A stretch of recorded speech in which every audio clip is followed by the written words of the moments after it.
80% የአማራ ክልልን የምንቆጣጠረው እኛ ነን።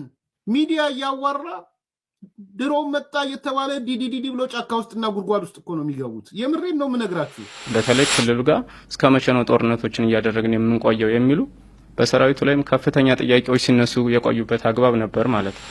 ትላንትና ደብረ ኤልያስ ምናምን የሚባሉ የዚህ የመዋ ተዋህዶ ኮር የመሰረቱበት ቦታ እኮ አሁን መንግስት ነው እኮ ያለው እዛ። የአማራ ክልልን ጦርነት አውድማ ለማድረግ ነው። ያ ደግሞ ክልሉን ያወድማል፣ በኢኮኖሚ በተለያዩ ዘርፎች ክልሉ እየወደመ ይሄዳል የሚሉ ጥያቄዎች ሁሉ እየተነሱ ስለሆነ ይህን ነገር ለወደፊትም ቢሆን የሚበጅ አይደለም። ለሀገርም፣ ለኢትዮጵያ፣ ለሀገሪትም አይጠቅምም። ይሄ ነው 80% ኮንትሮል እያደረገ ያለው። ይሄ ነው ማሸነፍ። እያሸነፍን ነው የሚለው ምኑን ነው እያሸነፈው ያለው? ከካፒቴን ማስረሻ ከጎንም ይሁን ከፊት የምንሰለፋለን ብለን ቃል የገባ ነው። በዛ ምናልባት ሀብት ንብረቶች እንዲወድሙ አድርገናል። ሰብል እንዲጠፋ አድርገናል። ሰዎች በሰላማዊ መንገድ ከቦታ ቦታ ተንቀሳቅሰው ስራዎች እንዲሰሩ ማድረግ አልቻልንም። የሻዕቢያ ተላላኪ የህወሓት ተላላኪ ሲሆን ነው ሁሉና የሚለው የአማራ ህዝብ እያለ የአማራ ህዝብ እንደ ህዝብ እየጠፋ አይደለም። እየጠፋ ከሆነም አሁን ፋኖ እየሰራው ባለ ስራ ነው።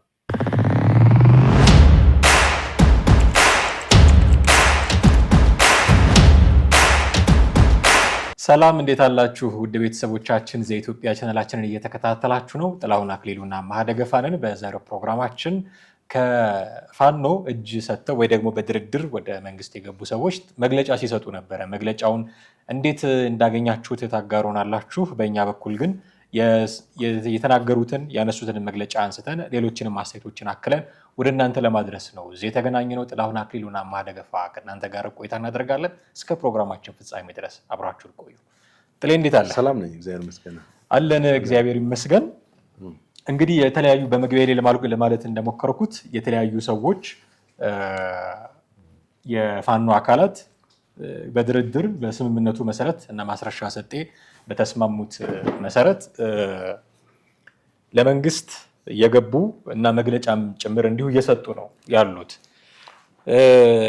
ይሄን እናነሳዋለን። ግን እንደዚህ ወታደሮቹ እየከዱት ከመንግስት ጋር እየተደራደሩ እንዲህ መግለጫ እየሰጡ በድርጅት ደረጃ ነው የተደራደር ነው በግለሰብ ደረጃ አይደለም የሚል ምስክርነት እየሰጡ ባሉበት ሁኔታ የፋኖ ሰዎች ብቅ እያሉም የሰጧቸው መግለጫዎች አሉ። እንደው በአካል መጥተው ባይናገሩም ብጣሽ ወረቀት ላይ ጽፈውም ቢሆን የሚያሰራጯቸው መግለጫዎች አሉ። ከነዛ መካከል አንዱ እያሸነፍን ነው የሚል ነው። እያሸነፍን ነው፣ 80% የአማራ ክልል ተቆጣጥረናል የሚሉ ምናልባት እንደውም በመረጃ ደረጃ ብንከታተለው እዚህ ላይ ጥሩ ይሆናል ብዬ አስባለሁ ለተመልካቾቻችን። 80% የአማራ ክልልን የምንቆጣጠረው እኛ ነን። ሚዲያ እያዋራ ድሮ መጣ የተባለ ዲዲዲ ብሎ ጫካ ውስጥና ጉድጓድ ውስጥ እኮ ነው የሚገቡት። የምሬን ነው የምነግራችሁ። እንኳን 80% ሊቆጣጠር ትላንትና ደብረ ኤልያስ ምናምን የሚባሉ የዚህ የመዋ ተዋህዶ ኮር የመሰረቱበት ቦታ እኮ አሁን መንግስት ነው እኮ ያለው እዛ። የክልሉ ፕሬዚዳንት ህዝብ ሰብስቦ እኮ የዚህ ሳምንት ውስጥ አወያይተዋል። በጣም በርካታ ህዝብ አለበት። በቃ አንዱ ቤዛችን ነው መሰረታችን ነው የሚሉት ቦታ የሉም። የሚገቡበት ገዳም የሚደበቁበት ገዳም ምናምን ሁሉ የሉም። ከገዳሙ ውስጥም የሉም። አልፎ አልፎ ማታ ቤተክርስቲያን ገብተው ይደበቃሉ። አሁን መቃብር ቆፍረው የመቃብር ጉድጓድ ቆፍረው። በነገራችን ይሄ ነው 80% ኮንትሮል እያደረገ ያለው። ይሄ ነው ማሸነፍ። እያሸነፍን ነው የሚለው ምኑን ነው እያሸነፈው ያለው? ከካፒቴን ማስረሻ ከጎንም ይሁን ከፊት የምንሰለፋለን ብለን ቃል የገባ ነው። በዛ በቃ ሪል የአማራ ኮዝ ጥያቄዎች አሉ። ማንም የማይክዳቸው የአማራ ህዝብ የሚጠይቃቸው ጥያቄዎች አሉ።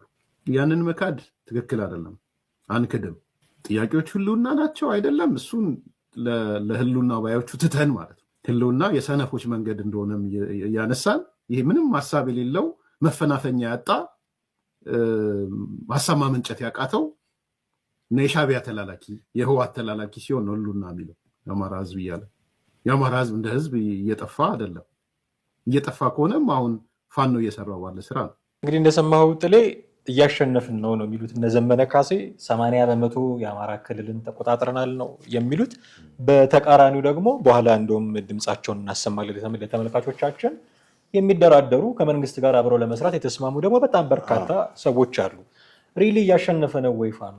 እንደሚባለው 80%ውን የአማራ ክልልንስ ተቆጣጥሯል? አንድ እርግጠኛ አይደለሁም፣ ዘጋርዲያን ይመስለኛል ካልተሳሳትኩኝ፣ እና ገጠራማውን አካባቢ 80%ውን የተቆጣጠረው ፋኖ ነው የሚል መረጃ አውጥቶ ነበረ። የውጭ መጽሔቶችም እንዲሁ እያወጡ ነበር። እንደውም በጣም የዚህ የፋኖ አክቲቪስት የሆኑ ሚዲያዎች በደንብ ሲያራግቡት ነበረ። ትግላችን በዓለም አቀፍ ሚዲያዎች ትኩረት አግኝቷል፣ ይኸው 80%ውን ተቆጣጥረናል የሚሉ ነገሮችን ሲያራምዱ ነበረ። በተቃራኒው ግን ደግሞ እዚህ የምናየው እጅ ሲሰጡ ሲደራደሩ ሲገቡ ነው እና አብሮ ይሄዳሉ ብዬ ነው።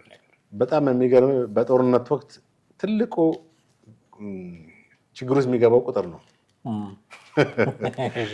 እንደ ቁጥር የሚንገላታና እንደ ቁጥር አንዳንድ ጊዜ ግራ ይገባል። ማለት የሚሰጠው አሃዝ ፐርሰንት እና ሪያል የሆኑ ነገር ተጨባጭ የሆኑ ነገር ስታነጻጸር ባይፋር ዲፍረንስ ትልቅ ልዩነት አለው። በወያኔ ጊዜም ወያኔ ብዙ ጊዜ ኢብን ሻቢያም ያልተቆጣጠሩትን ብቻ አንድ ጥይት የተኮሱበትን ቦታ ተቆጣጥረናል ብሎ ይናገሩ ነበር። በጣም የጦርነት ፕሮፓጋንዳ ነው። በውጭው ዓለም እንደዚህም አለ። ምናልባት ኬሚካል የሚባሉ በሳዳም ጦርነት ጊዜ በትንሹ ቡሽ ወይም ቡሽ አሁን በህይወት ያለው ማለት ነው፣ የመጀመሪያው ቡሽ ሳይሆን ጆርጅ ደብሊው ቡሽ ኢራቅን በወረሩበት ጊዜ ኬሚካል የሚባለው የኢራቅ ማስታወቂያ ሚኒስትር በጣም ለሚዲያ መግለጫ የሚሰጠው እሱ ነበር። እሱ መግለጫ የሰጠ ያለ ነው የአሜሪካ ወታደር ገብቷል እኮ ባግዳድ ተቆጣጥሮ፣ እሱ እዛ ጋር ስለ ጦርነት መግለጫ ይሰጣል እና እናሸንፋለን ምናምን ብዙ ነገሮችን ይናገር ነበር።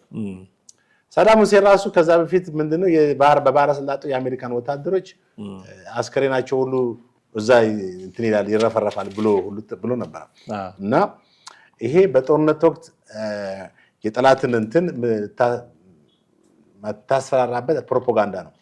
ወደዚህ ወደ አማራ ክልል ስንመጣ 80% ከሆነማ ከተቆጣጠሩትማ የአማራ ክልል መስተዳደር የሚባል ነገር እኮ የለም። መንግስት ሆነዋል። መንግስት ከሆኑ ደግሞ በቃ ነገሮች ሁሉ ተቀይሯል። ሚዲያውን 80% ከተቆጣጠሩ እኮ የአማራ ማስ ሚዲያ ለምን አይቆጣጠሩትም? እና አሚኮን ለምን መግለጫ አይሰጡም? ወይንስ 80 እንትን ውስጥ የለም ራዲየስ ውስጥ የለም 80 ራዲየስ ውስጥ ሊሉ ነው። ባህር ዳር ብቻ ነው የቀራቸው። እሺ ቁጥር ነው የሚንገላታው። ዞሮ ቁጥር መከራውን ነው የሚያየው። 80% 8% እንኳን ቢሉ ይሻል ነበር። 0.1 ትተዋት ማለት ነው። ምክንያቱም ተጨባጭ ነገር የሚታይ ነገር አለ፣ የምትዋሸው ነገር አይደለም። ሀብታሙ አርበኛ ሀብታሙ በአዲስ አበባ በ60 ራዲየስ ላይ ነን ያለው። ጦርነቱ ወደዚህ መጥቷል። 60 ኪሎ ሜትር ራዲየስ ውስጥ ጦርነት ከፍተናል ብሎ ነበር። በቃ እዚቹ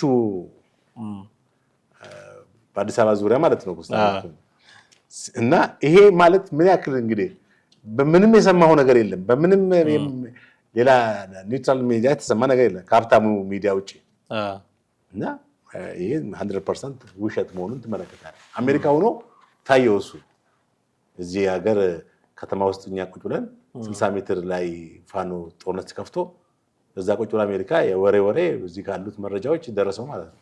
በጣም ትልቅ ስህተትና ቱሪናፋ የሚባል አማርኛ ታውቃለህ? እሺ በዛ ደረጃ ቱሪናፋ ማለት እኮ እና ቱሪናፋነት ደግሞ በቁጥር ነው የሚገለጸው። 60%፣ 70%፣ 80% ምናምን ውሸት ነው እና እስክንድር ማነው ስሙ ኤርሚያስ መቃብር ውስጥ ድሮን አይተው ድሮን ማንንም አትመርም በአሁኑ ሰዓት ማለት ነው። ከቴክኖሎጂ አንጻር ነው። ሀገራት በአሁኑ ሰዓት በድሮን ነው ጥቃት። እነ ዩክሬን እና ሩሲያ የሚያካሂዱት ጦርነት በድሮን፣ ሁለቱም ድሮን አላቸው። አሁን ዩክሬንም ቀላል አይደለም። ከአውሮፓና ከአሜሪካን ስለሚደገፍ ከፍተኛ የሆነ ሩሲያን ይመታል። ሞስኮን ሁሉ ገብቶ መጥቷል እኮ ብዙ ጊዜ። እንደውም አንድ የሚነሳው ትልቁ ነገር ሩሲያ ማናት ዩክሬን የምታገኘው የጦር መሳሪያ ድጋፍ ከዚህ የበለጠ ውጤት ሊያመጣላት ይገባ ነበር፣ ግን የሚሰጣት መሳሪያው ብቻ ነው። የሰው ኃይሉ ያንን ኦፕሬት የሚያደርግ የለም። ችግሩ ያው ድሮኑን በደንብ የሚያውቅ ዩክሬናዊ አብራሪ የለም፣ ወይም ያን ኮንትሮል የሚያደርግ ማኔጅ የሚያደርግ የለም የጦር ጀቶችን። ምክንያቱም በጣም ሶፊስቲኬትድ ዘመናዊ ናቸው። እነዛ ሰው የሰው ኃይል መላክ አይፈልጉም አሜሪካኖቹ። እነሱማ ሰው እንዲሞትባቸው አይፈልጉም፣ መሳሪያ ብቻ ነው። ፓይለትና የጦር ጀት አበራሪ ከላኩ ሊሞት ስለሚችል አይልኩም። እና ድሮን ነው እንግዲህ በድሮን ነው አብዛኛውን ጥቃት ያካሄዳል ኢትዮጵያ መንግስት መከላከያው። ስለዚህ ድሮን ሲያዩ መሸሽ ነው አለ ኤርሚያስ። ቀብር ቆፍረው ነው የሚደበቁት አለ። እንግዲህ ድሮኑ እኔ አሁን በሰብአዊ እንትኖች ላይ የሚያደርሰውን ጉዳት እቃወማለሁ። እዚህ በፊት ተናግረናል። እኛም በዚህ እንትን ላይ በአማራ ክልል ያደረሳቸው እንትኖች በጣም ግን መንግስት ራሱን ዲፌንድ ለማድረግ ግዴታ ድሮን መጠቀም አለበት። ሌላም መሳሪያ ሊጠቀም ይችላል እኮ መንግስት ነውና ስትወጋው ዝም ብሎ ሊያይ አይችልም። ለምን ድሮን ተጠቀም ማለት አትችልም። ግን ድሮኑ ማንን መምታት አለበት የሚለው ነው ጥንቃቄ። አሁን እነሱ ድሮን በድሮን ተመታን ምናምን ብሎ ይንጫጫሉ። በምንድን ነው መመታት የፈለጉት? መርጠው ነው እንደሚመቱት። አይ ጥያቄው ምንድነው? የድሮን ጥቃት ሲደረግ አስፈላጊ ጥንቃቄ እሱን እኮ አልኩኝ እኮ ማለት እዛ አካባቢ ትምህርት ቤቶች ካሉ ሰላማዊ የቤተክርስቲያንም መስጊድም ካሉ ያንን ጥንቃቄ አድርጎ ሰላማዊ እንቅስቃሴዎች እንዳይጎዱ ያስፈልጋል። ልክ ወያኔ ሀውዜ እንዳስደበደበችው ማለት ነው። ወያኔ ደርግ ለኩሳ እንደዛ እንዳይሆን ፋኖም ያንን ስትራቴጂ ይጠቀማል ብዬ አስባለሁ። አንዳንዴ ህዝብ በገበያ ቦታ ላይ ፋኖ ታይቶ ግን በእርግጥ በአሁኑ ሰዓት ቴክኖሎጂው ሞር ፕሪሳይስ ነው ስለሆነ ወደዛ አይመራም። ግን እነዚህ ሰዎች በድሮን ተቀጠመታን የሚሉት በምን እንዲመቱ ነው የፈለጉት? በተራ መሳሪያ ነው። መንግስት ራሱ መከላከል እስካለበት ድረስ በድሮንም ሆነ በየትኛው መሳሪያ ሊጠቀም ይችላል። እና ድሮን ሲያዩ ወደ መቃብር ይሸሻሉ አለ። መቃብር ጉድጓድ ቆፍሮ የሚገባሉ አለ። እኔ አላየሁም፣ እንግዲህ ተናግሯል። መረጃው ትክክል ሊሆን ይችላል። እና 80% የሚሉት ግን በጣም ስህተት ነው። ምክንያቱም በአማራ ማስ ሚዲያም እንከታተላለን እኮ የተለያዩ ልማቶችን ያሳያል። የክልሉ እየተዘዋወሩ ሲጎበኙ ርዕሰ መስተዳድርና ሌሎች ባለስልጣናቶች ሲጎበኙት የግብርናውንም ሌሎችን ነገሮች ታያለ እንቅስቃሴዎችን። እነሱ በተቆጣጠሩበት ከሆነ ማን ይደርሳል እዛ? ገብተዋል። እና ይሄ ትክክል እንዳልሆነ ትመለከታለህ ማለት ነው። እንግዲህ ይሄኛውን ያነሳን ማንሳት ያስፈለገን ጥሌ የሚሉት ነገር ፋኖች የሚሰጡት መግለጫ እና መሬት ላይ ያለው ነገር ምን ያህል እንደሚለያይ አንዱ ማሳያ ግን ራሳቸው ተደራድረው ከመንግስት ጋር መስራት የጀመሩት ሰዎች የሚናገሩት ነገር ነው። አንዱ ደግሞ ማሳያ የሚሆነው እንደው ጥቂት ማሳያ እንዲሆነን የዚህኛውን ሰው ንግግር ሰምተን እንምጣ። 3 ዓመት ትግሎችን አድርገናል። ይህን 3 ዓመት ትግል ስናደርግ ለአማራ ትግል ለአማራ ህዝብ አንድ ጠብ የሚል ነገር አልሰራለትም። ምናልባት ሀብት ንብረቶች እንዲወድሙ አድርገናል። ሰብል እንዲጠፋ አድርገናል። ሰዎች በሰላማዊ መንገድ ከቦታ ቦታ ተንቀሳቅሰው ስራዎች እንዲሰሩ ማድረግ አልቻልንም። ያማት የሰላም እጦት ምክንያቶች ሆነናል። እኛ ለሰላም ወይም ደግሞ ሰላም እንዲኖር ሰላም እንዲመጣ ምክንያት እንሆናለን ብለን ወጣን። ግን የሰላም እጦት ምክንያቶች ሆነ ስንንቀሳቀስ ቆይተናል ማለት ነው።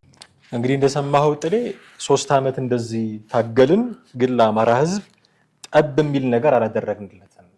ይልቅ እንደውም ሰላም ለማምጣት በሚል ጫካ ገብተን የሰላም እጦት ምክንያት ነው የሆነው።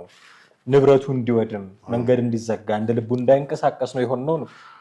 እንግዲህ እነዚህ ማስረሻ ሰጥ ያደረገውን ስምምነት ተከትሎ እየገቡ ካሉ የአፋሕድ አመራሮች መካከል የአንዱ ነው። ይሄ መግለጫ ሲሰጡ ነበረ ትናንትናም ከነሱ መካከል የወሰድነው ነው እና እነዚህም ሰዎች የሚናገሩት ነገር ቅድም እነ ዘመነ ካሴ ይሰጡታል ካልነው መግለጫ ጋር ቀጥታ የሚቃረን ነው እና ምንም ጠብ ያለለት ነገር የለም ለአማራ ህዝብ በእኛ ምክንያት የሚል ነገር ነው የሚናገረው። ትክክል። ምን አንድ አባባል አለ፣ ብልህ ከራሱ ከሌላው ይላል። ሞኝ ከራሱ ብልህ ሲደርስበት ነው ይማራል። አዎ ብልህ ከሌላው ይማራል። ብልህ ስፔሻሊ ከሞኝ ይማራል። አሁን እነዚህ ሰዎች ብልህ ናቸው ማለት ከደረሰው ነገር ነው የተማሩ ያሉት። ስለዚህ ህዝብ እየተጎዳ መሆኑን የተናገረው ሰብል እያወደምን ነው አለ። ሰዎች ከቦታ ቦታ መንቀሳቀስ አልቻሉም አለ። ለህዝብ ጦስ ነው የሆነው ያለ። የሰላም እጦት ምክንያት ሆነናል። በአጠቃላይ ላለፉት 3 ዓመታት በአማራ ህዝብ ላይ ለደረሰው ጉዳት የሰላም እጦት፣ ግጭት፣ መገደል፣ አስገድዶ መደፈር ብዙ ነው እኮ። ለነዚህ ሁሉ ጦሱ ፋኖ ነው ብሎ ወይ እኛ ነን ያለው በግልጽ ማለት ነው።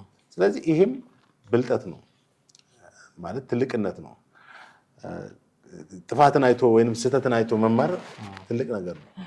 አይ መማር አልችልም አሁንም ቀጥላለሁ ካልክ ደግሞ በጣም ጉዳቱ ይከፋ ነው የሚሆነው። ቅድም እንደጠቀስ ነው ከዚህ በኋላ የሚሞቱትን ሰዎች ላይ የፈረድክ ነው ማለት ነው።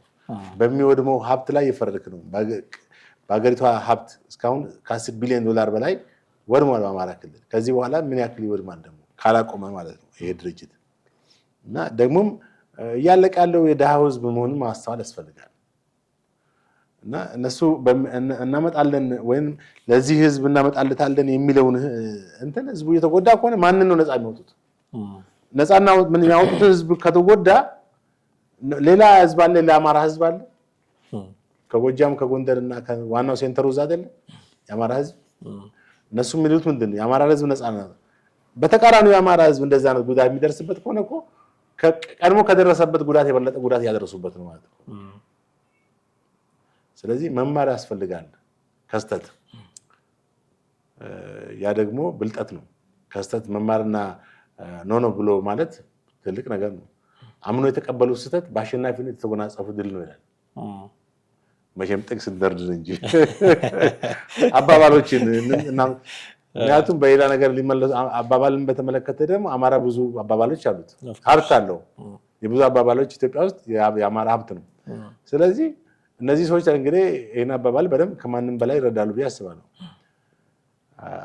አልገባ ካለ እንግዲህ ምከረው መከራ ይምከረው የሚለውም አለ። እንግዲህ ይሄ ከራሳቸው ከሰዎቹ ይዋጉ ከነበሩት ውጊያ አንፈልግም ብለው ከመጡ ሰዎች የሰማነው ነው እና 3 ዓመት ሆነን 4 ዓመት ሆነን ግን ለህዝቡ ምንም ጠብ የሚል የረባ ነገር የሰራንለት ነገር የለም። የብዙ ፕሮግራሞቻችን ወደኋላ መለስ ብለው ቢያዩ ተመልካቾቻችን ይህንን ነበረ ስንል ነበር። ጦርነት ያመጣለት የረባ ነገር የለም። እንደው ይልቅስ ሌላ ክልል ይሞት የነበረውን አማራ በራሱ ክልል የሚሞት አደረጉት እነዚህ ሰዎች ነፍጥ አንስተው መንግስትን ለመታገል መግባታቸው እና በራሳቸው አንደበት እንዲህ ሲያምኑ ነው የሰማናቸው። ሌላ አንድ ማስረጃ እንዲሆን እንደዚሁ ከዚሁ ሰው ጋር ደግሞ አብሮ ቃለ ምልልስ መግለጫ መሰል ነገር ሲሰጥ የነበረ ሰው አለ። ጥቂት እሱን እንስማው እስኪ። ግን አሁን ላይ በርካታ ጥያቄዎች ከሰራዊቱ የሚነሱ ጥያቄዎች አሉ፣ ከህዝብ የሚነሱ ጥያቄዎች አሉ። በተለይ ከሰራዊቱ ጋር ተያይዞ ጦርነት እስከ መቼ ድረስ ነው ሊቆይ የሚችለው? ጦርነቱ በተለይ ክልሉ ጋር እስከ መቼ ነው ጦርነቶችን እያደረግን የምንቆየው የሚሉ በሰራዊቱ ላይም ከፍተኛ ጥያቄዎች ሲነሱ የቆዩበት አግባብ ነበር ማለት ነው። ስለዚህ አፋድ ከዓለም አቀፍ ተቋም ጋር ያደረገው ንግግር እንግዲህ አመት ምናምን ሆኖታል። እሱን ንግግር አድርጓል። ይሄን ደግሞ ከፍተኛ የአፋድ አመራሮች የሚያውቁት ነው። እስከ ታች እስከ እዚህ ድረስ እስከ ኮር ድረስ ያሉ አመራሮች ውይይት ሁሉ የተደረገባቸው ሁኔታዎች አሉ። ምንም ሆነ ምንም የመጨረሻው አማራጭ ያው ማንኛውም ጦርነት እስከ መጨረሻ ድረስ ሄዶ በጦርነት የሚፈታ ነገር የለም። በድርድር ነገሮች ይፈታሉ፣ በውይይት የሚፈቱበት አግባብ አለና አፋድ የወሰደው እርምጃ ከክልሉ ከአማራ ክልል ጋር ያደረገው ድርድር ተገቢ ነው ብሎ የአፋድ ሰራዊትም አመራሩም አምኖበታል ማለት ነው። ስለዚህ ይሄን ነገር በማድረጋችን ሁላችንም ደስተኞች ነን ማለት ነው። ምናልባት እዚህ ጋር አሁን ከሰራዊቱ የሚነሱም ከአመራሩም የሚነሱ ጥያቄዎች በርካታ ጥያቄዎች አሉ። በተለይ ከጎረቤት ሀገሮች ጋር ከሻቢያ ጋር የሚደረጉ የአጋር እንትኖችን እንደ አፋድ ያለው ሰራዊቱም ሆነ አመራሩ እሱን ነገር አንቀበልም፣ ጥሩ አይደለም። ምክንያቱም ክልሉን የአማራ ክልልን ጦርነት አውድማ ለማድረግ ነው። ያ ደግሞ ክልሉን ያወድማል፣ በኢኮኖሚ በተለያዩ ዘርፎች ክልሉ እየወደመ ይሄዳል የሚሉ ጥያቄዎች ሁሉ እየተነሱ ስለሆነ ይህን ነገር ለወደፊትም ቢሆን የሚበጅ አይደለም። ለሀገርም ለኢትዮጵያ ለሀገሪቱም አይጠቅምም፣ ለአማራ ክልልም የሚጠቅም ነገር አይደለም። እንግዲህ እንደሰማኸው ጥሌ፣ ይሄ ደግሞ ሌላው የአፋሕድ አመራር የማስረሻ ሰጤ ከክልሉ መንግስት ጋር ያደረገውን ስምምነት ተከትሎ የገባ የተደራደረ የሰላም ስምምነቱን በመጠቀም ትጥቅ አስረክቦ አሁን ሰላማዊ ህይወት ለመምራት ምርጫ ያደረገ አንድ ሌላ አመራር ነው እና ካነሳቸው ነገሮች አንዱ ምንድነው እንደውም በደንብ ትኩረት ብትሰጠው ደስ የሚለኝ ከሰራዊቱ የሚነሱ ጥያቄዎች አሉ። ከሰራዊቱ ከሚነሳው ጥያቄ መካከል አንዱ እና ትልቁ ጦርነት እስከ መቼ የሚል ነው። ያው 3 ዓመት እንግዲህ እየተዋጉ ነው እና እስከ መቼ ነው ጦርነት የምናደርገው? ወይ አላሸነፍን ወይ ተደራድረን ሰላም አላመጣን፣ ምንድነው ከዚህ በኋላ ወዴት ነው የምንሄደው? ጦርነት እስከ መቼ ነው የሚል ጥያቄ ያነሳሉ። ከዛ ደግሞ በተጓዳኝ ከነዚህ ተቃራኒ ባሉ ሰዎች የሚነሳው አንዱ ሌላ ጥያቄ ምንድነው? በ2 ቀን በ3 ቀን ተወያይተው ተደራደርን ይላሉ የሚል ነው። ግን ይሄ የአፋሕድ አመራር ሲናገር እንደሰማ ነው በድርጅቱ ከፍተኛ አመራሮች ሁሉ እውቅና ያለው ከዓመት በፊት ጀምሮ የተደረገ ከዓለም አቀፍ ተቋማት ጋር የተደረገ ድርድር ነው። የምታስታውስ ከሆነ እስክንድር ነጋን የኢጋድ፣ የአውሮፓ ህብረት፣ የአሜሪካ፣ የአፍሪካ ህብረት ሰዎች አግኝተውት ነበር። ከዛ ጊዜ ጀምሮ የተደረገ ድርድር ነው። ራሱ እስክንድር ነጋ የሚያውቀው በተዋረድ ያሉ ሌሎች የድርጅቱ ኃላፊዎችም የሚያውቁት ነው እና እንደው ዝም ብሎ እንደ እንግዳ ደራሽ ከትላንት ወደ የተደረገ ድርድር እንዳልሆነም ጭምር ነው እና የሚናገረው ከሌሎች ጋር መስራትን ስለምንቃወም ጭምር ነው ደግሞ ይህንን ድርድር አድርገን ለሰላም የገባ ነው የሚል ጥቅል ነገር አንስቷል እና ከዓለም አቀፍ ተቋማት ጋር የተደረገ ድርድር መሆኑ ላይ እና ከዚህ የሰራዊቱ ጥያቄ ጦርነት እስከ መቼ የሚለው ጥያቄ በደንብ ትኩረት የሚፈልጉ ናቸው። ትክክል ያነሳቸው ነጥቦች ይሄ ማለት የሰላም አማራጩን ትክክለኛ መንገድ መሆኑን ነው የተቀበለው እና በድርጅቱ ውስጥም በነበረበት ጊዜ ከተለያዩ አመራሮች እስከ ታችኛው ወታደሮች ድረስ ይሄ ጥያቄ ይነሳ ነበረ። ምን የሰላም አማራጭ አንደኛ ቅድም እንዳልከው ጦርነት እስከ መቼ ነው የምናደርገው? ይህ ነበር ሰራዊቱ። ትክክል እኮ ነው። የሰው ልጅ ህሊና ይሄን ነው የሚጠይቀው። ምክንያቱም እየተዋጋ ሁልጊዜ አትኖርም። ምንድነው ግብ? መዳረሻስ ምንድነው? የትኛው እንትን ነው? በዛ ላይ በጦርነት ወቅት ህይወት ማለፍ አለ፣ መገደል አለ፣ መሞት አለ፣ ብዙ ነገሮች አሉ እና ያንን በማሰብ ጦርነቱ አትሊስት በአጭር ጊዜ ውስጥ መፍትሄ ካላመጣ ኦንጎይንግ ወር በሚቀጣይነት ባለው ጦርነት ምንድነው የሰው ህይወት መጥፋትና ንብረትና ሀብት መሰረተ ልማት መውደም። ቅድም የጠቀስኩትን የዊንስተን ቸርችልን ንግግር ልደግሞ ነው። there is only a loser and the loser is mankind ነው ያሉት። በጦርነት ወቅት ሎዝ የሚያደርገው ህይወት ነው። ይሄም የሰው ልጅ ህይወት በቃ ትልቁ ነገር የሰው ልጅ ክብር የሆነው የሰው ልጅ ህይወት በጦርነት ወቅት ይሞታል ማለት ነው። ኢቭን ወታደሮች ብቻም ሳይሆን በጦርነት ውስጥ የተሳተፉ ሰዎች ሳይሆን ሰላማዊ ሰዎች፣ ህፃናቶች፣ አቅመ ደካሞች፣ ሴቶች ብዙ ሰዎች ይወድማሉ በጦርነት እና በዓለም ታሪክም ጦርነትን ስትመለከተው ነፍሰ በላ ነው። በጦርነት የምታተርፈው ነገር ብዙ ሰብአዊ ውድመትን ነው ወይም ሰዎች መሞትን ነው መገደልን ነው። በሰከንድ ወርልድ ዋር 54 ሚሊዮን የሚለው ቃል ሁሉ ይገርመኛል። 54 ሚሊዮን የአንድ ሀገር ህዝብ ነው ያለቀው ማለት ነው። ማለት ትልቅ ሀገር 54 ሚሊዮኑ ትንንሽ ሚሊዮን ያላቸው ሀገሮች ስላሉ የብዙ ሀገርም ሊሆን ይችላል። ወደ 20 ምናምን ሚሊዮኑ ሲቪሊያን ናቸው፣ ንጹሃን ዜጎች ናቸው የሞቱት። ለዚህ ነው ዛሬ ሀያላን ሀገሮች ወደ ጦርነት ላለመግባት እና አሜሪካን አሁን ከሩሲያ ጋር አሜሪካን ወደ ጦርነት እንዲያስገባት ከኮሪያ ጋር ወደ ሰሜን ኮሪያ ጋር ወደ ጦርነት እንዲያስገባት ብዙ መንገዶች ነበሩ። ለምንድን ነው? የአንደኛና የሁለተኛ ዓለም ጦርነት ያደረሰው ጥቁር ጠባሳን ያውቁታል። እንዴት አድርጎ ህዝባቸው እንደጨረሰ ያውቁታል።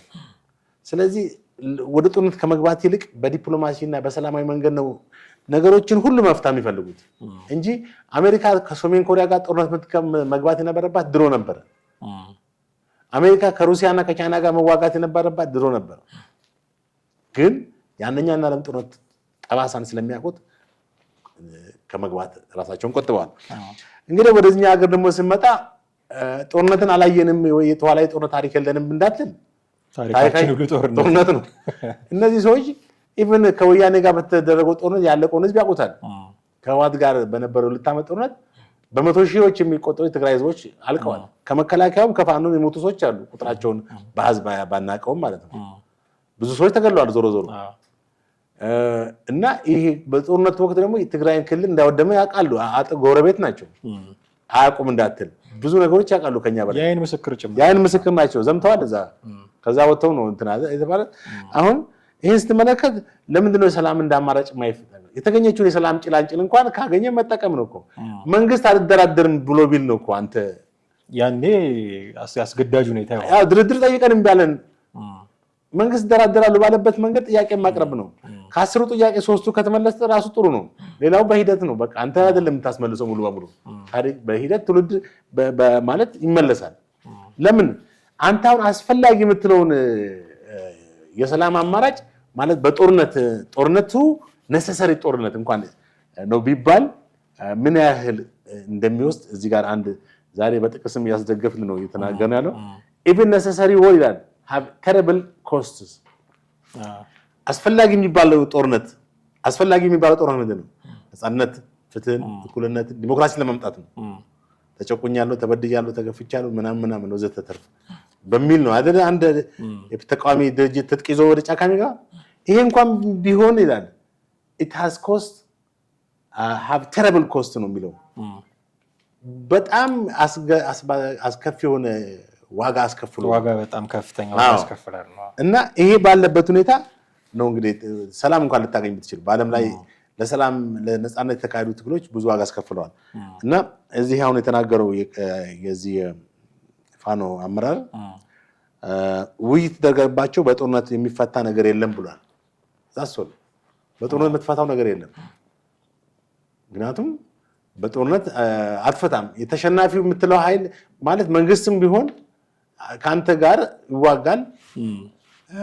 ሊሸነፍ ቢችልም የመንግስት ደጋፊ አሁንም ሌላ ኃይል ደግሞ ይመጣል። ሌላ አሁን ለምሳሌ አማራ ነፃ ወጣሽ፣ ሌላውስ ኦሮሞስ፣ ወላይታውስ፣ ሲዳሞስ፣ ከምባታውስ፣ ሀዲያውስ እንደገና እሱም እኮ ሊታጠቅ ነው።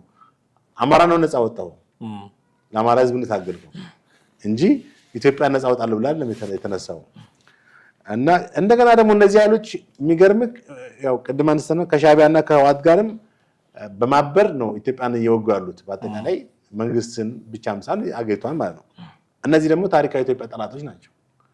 አሁን ሻዕቢያ እንኳን ከኢትዮጵያ ራሱን የቻለ ሀገር ነው። ህወሓት ይኸው ኢትዮጵያ አካል ነው ዛሬ ድረስ ለኢትዮጵያ አሜኬላና ሾህ ሆኖ ቀጥሏል።